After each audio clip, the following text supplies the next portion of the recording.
பல நேரத்தில் நம்மளுடைய ஆத்மா சூழ்நிலையை பேசும். அதுலேயே இதுலேயே ஏன் இப்படி நடந்துச்சு, வேதனையை தாங்க முடியலையே ஒரு முறுமுறுப்பு. சங்கீதம் 103:2 தாவீது ஒரு சீக்ரெட்டை ஷேர் பண்ணுறாரு. ஆத்மாவே கர்த்தரை சோத்திரி. அவருடைய ஆத்மாவோட தாவீது பேசுகிறாரு. ஆத்மாவே கர்த்தரை சோத்திரி. ஒரு ஆள் கேட்கலாம், சூழ்நிலை உண்மையிலேயே பிரச்சனை இருக்கும்போது எப்படி சோத்தரிக்க முடியும்?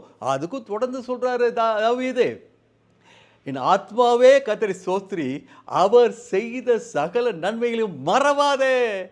அவர் செய்த நன்மைகளை மறந்தா முறுமுறுப்பு.